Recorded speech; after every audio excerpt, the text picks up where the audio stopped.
All right. Shalom. I'm the priest Wa from the GMS, from the GMS South Carolina Midlands camp, excuse me. Coming back with another lesson through the spirit and through the power of Yahweh Bahasham, Yahweh Shai, Bahasham Rakakwadash. Before I get started with this lesson, I want to give all praises, honor, and glory. Call Haloyam La Yahweh Bahasham, Yahweh Shai, Bahasham Rakakwadash. Secondly, of course, I want to give double honors to my apostles and to my elders of Great Millstone that rule well, which taught me this truth, who are the true leaders of Israel today. And also peace, love, blessings, and salutations to the elect, man. All right, shalom. And I'm going to get right into it. I'm going to get right to the point. We're at the point to where we're seeing the end of Esau, Edom's rulership, the end of the so-called white man's rulership, man. Right? That's why you're seeing America on the decline. America is pretty much in the worst state that it's ever been, and it's only going to get worse and worse, right? The U.S. petrodollar is pretty much on its last leg. Really, it's really worthless, and it's only a matter of time before Yahweh Basham Shai brings an end to the dollar, meaning the dollar being collapsed, and ultimately the MOTB, right, the RFID micro C-HIP. Okay, we got to speak in code. Revelation 13 and 16. Eventually, that's going to be ushered in. It's already here, but it's going to soon be mandatory.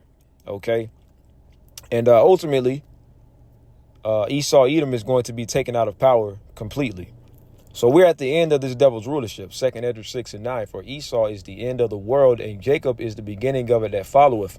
And I mainly want to speak about the latter of this verse where it says Jacob is the beginning of it that followeth, because we're at the end of Esau Edom's rulership, but we're coming into the beginning of our rest, the beginning of our eternal rest, where we're going to have eternal rest, man. We're not going to have any more worries. Never going to be sick again. Okay, never going to be plagued in the mind with demons, and we're going to be ultimately brought into our perfected state. When you read 1 Corinthians, the 15th chapter, around the 50th verse on down, it goes into a change that's going to take place, meaning our bodies are going to be changed. Ultimately, we're going to be made immortal, okay? But this devil has to fall first. And once this devil falls, then the kingdom will be here, okay? And ultimately, the kingdom is within us, as the scriptures say, right? But talking about ultimately a physical kingdom is going to be built, by the hands of our enemies, okay, these heathen, right? But I want to go into 2 Peter 3 and 2 Peter, the 3rd chapter, and I'm going to start at the 10th verse, and I'm going to read down to the 13th verse. The 13th verse being the point, but all of this goes hand in hand. And you see in the subheading, a new heaven and earth. So ultimately, this old rulership, this old heaven, right? Because heaven is also, a position that you have in life, right? Heaven is ultimately, when you're in your heaven, you're at your rest. So Esau's heaven, his rest is on the way out. And our heaven, right? Speaking about the Israelites, you so-called Negroes, Latinos, Native Americans, so-called Hispanics, beginning with the elect, our kingdom is about to be ushered in. But the day of the Lord will come as a thief in the night. And when you read Amos 5 and 18, it goes into how the day of the Lord is a dark day. It's going to be full of death, destruction, and judgment, and wrath of the Lord, man. But the day of the Lord, Yahweh Basham Yahushai, will come as a thief in the night, meaning the Lord is going to catch a majority of these people off guard. He's going to catch majority of these people by surprise.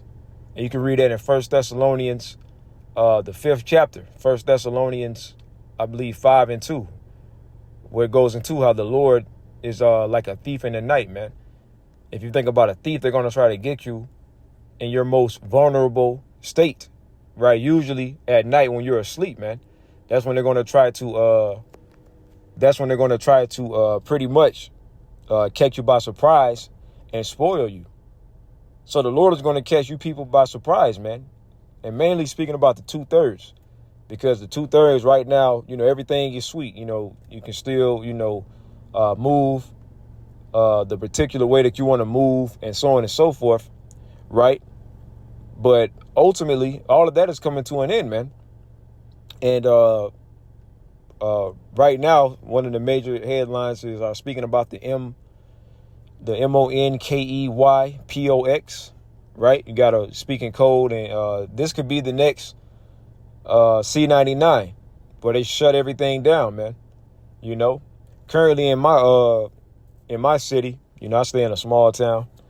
The water pressure is out, man. You can't take a shower. You can't, use the water, right? So we're at the time to where we're about to see a lot of chaotic things. But see, the Lord has it to where we're in the know.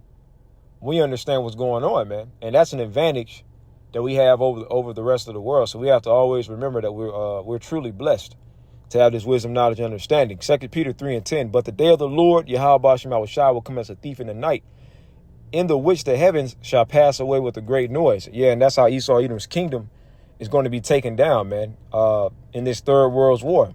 You see the talks of war and the rumors of wars are at the forefront, right? What's going on with Russia and Ukraine, of course, and Israel and Hamas and, so on and so forth. We see what's going on, right? And ultimately it's going to continue to, these rumors of wars are ultimately going to turn physical to where it's ultimately we're going to be in World War III. But of course, the MOTB got to be made mandatory first, because when it comes to these prophecies, the Lord has a specific order of how he wants things to take place first before the ultimate end comes, right? And the ultimate end is what? Those 200 million nuclear warheads raining down upon America, Babylon the Great. And that's going to be that second death, that lake of fire. Okay. And that's how this place is going to pass away. As it says right here, but the day of the Lord will come as a thief in the night, in the which the heavens shall pass away with a great noise, and the elements shall melt with fervent heat.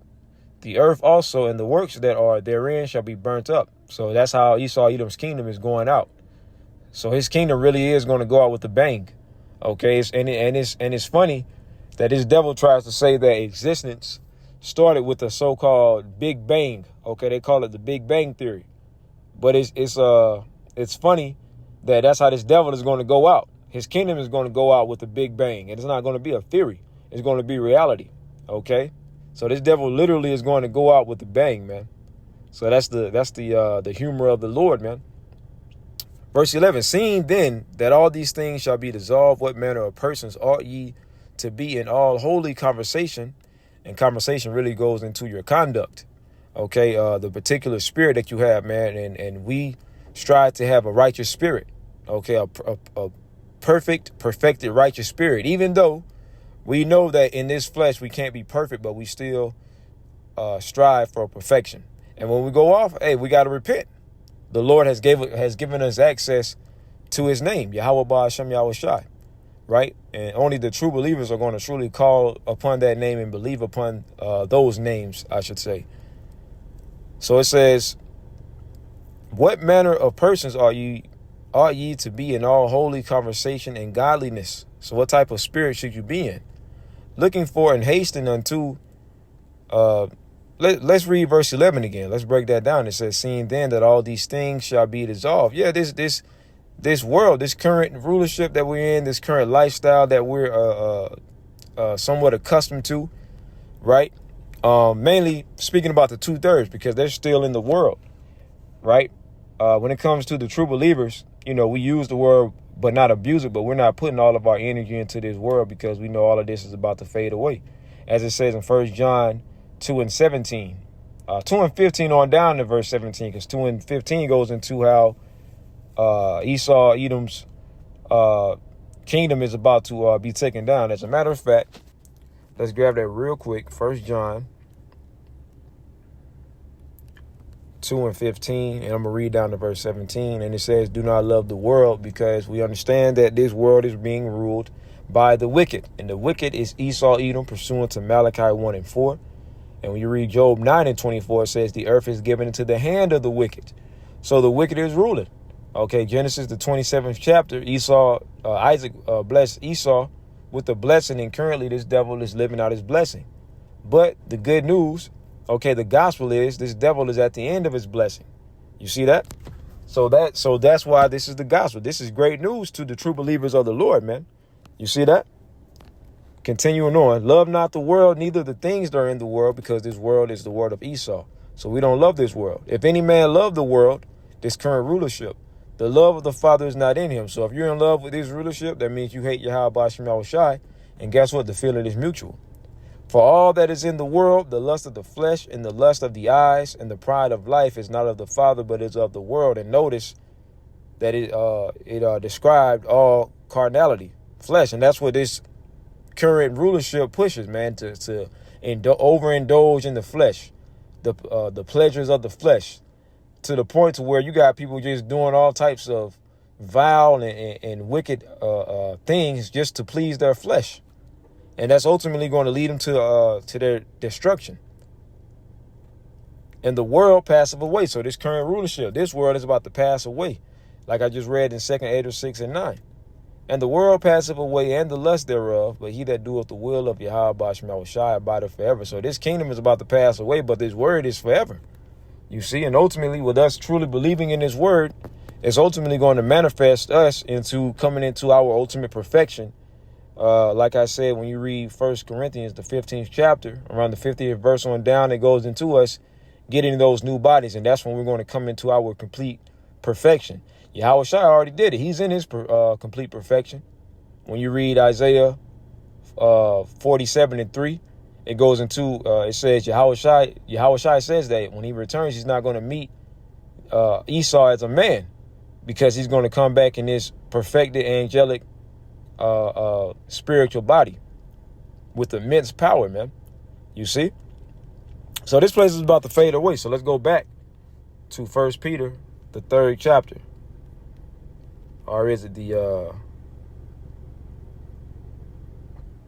2 Peter, the 3rd chapter? 2 Peter, the 3rd chapter, verse 11, once again, seeing then that all these things, verse 12, looking for and hastening unto the coming of the day of the Lord,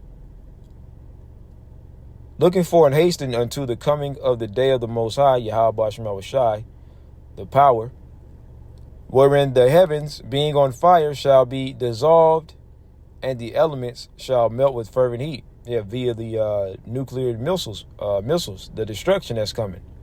Nevertheless, we, according to his promise, look for new heavens and a new earth, new rulership, man, a world that's being ruled in righteousness, wherein dwelleth righteousness. So that's what we're looking for, you see? And ultimately,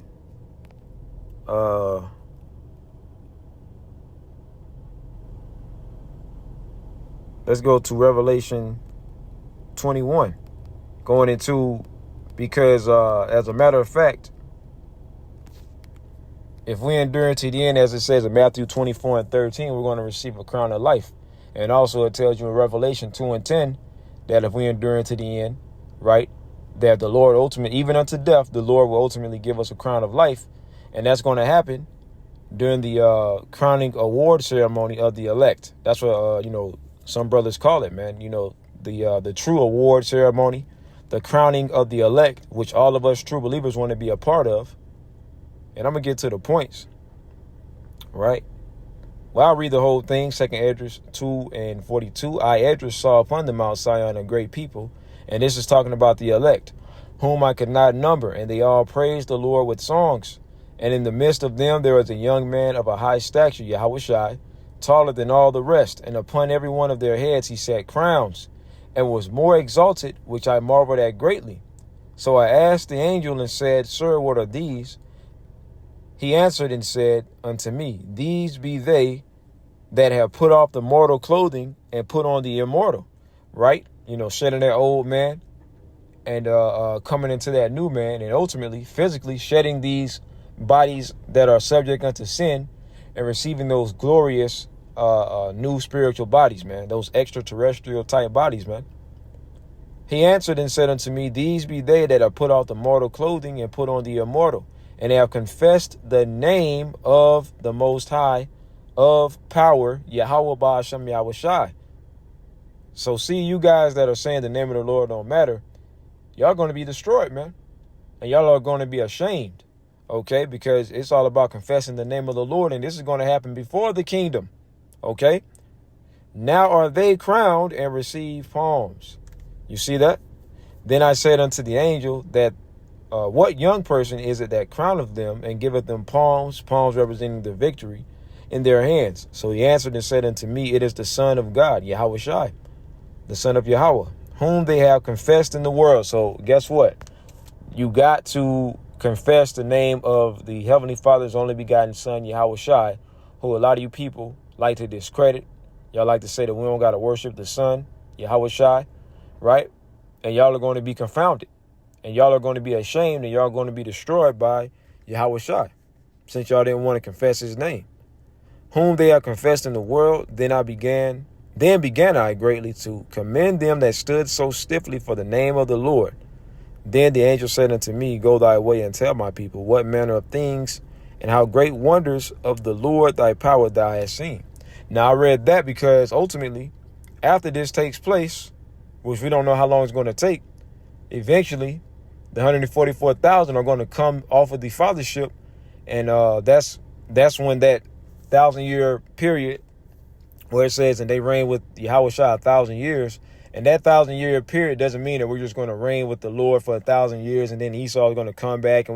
No, it's talking about that 1,000-year period is going to be a time of Yahushua and the elect getting the world and the earth back in the proper order that it's supposed to be in, man.